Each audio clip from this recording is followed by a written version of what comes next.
পুলিশকে অবিলম্বে নওশাদকে গ্রেপ্তার করা, নওশাদের মদতের সমস্ত ঘটনা ঘটছে, এখানে সমস্ত ঘটনা ঘটছে, নক্কার জন্য ঘটনা ঘটছে।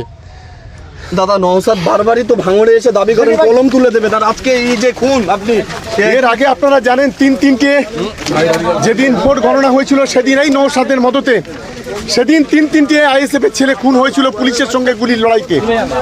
আমাদের তিনটে কর্মীকে খুন করেছিল এই আইএসএফরা, 21 জন কর্মীকে একেবারে তাদের মাজা হাত পা ভেঙে দিয়েছিল। সমাজ বিরোধীর মেন নায়ক হচ্ছে নওশাদ সিদ্দিকী, একজন খুনি, একজন সমাজ বিরোধী। আমাদের স্বপ্ন নয়।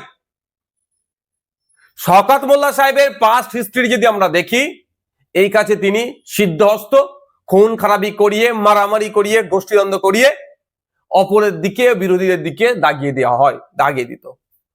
নমিনেশন আটকাচ্ছে, আবার বলছিনি যে বিরোধীরা প্রার্থী খুঁজে পাচ্ছে না।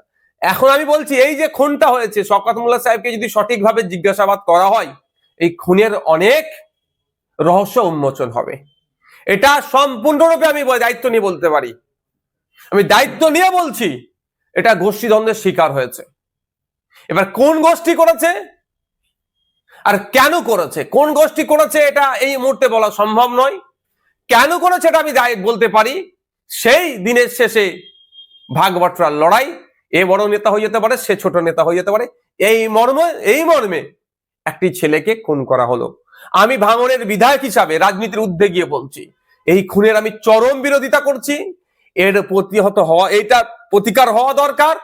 এই ধরনের কর্মকাণ্ড প্রতিহত করার জন্য মমতা ব্যানার্জি ভাঙড় ডিভিশন দেওয়ার পরেও কেন ভাঙড়ের মানুষকে খুন করতে হবে, তার রাজনৈতিক পরিচয় কি আছে আমার দেখার দরকার নেই। আমি একজন বিধায়ক, জনপ্রতিনিধি, প্রত্যেকটা মানুষের সুরক্ষা যাতে পাই তার দেখার দায়িত্ব আমার।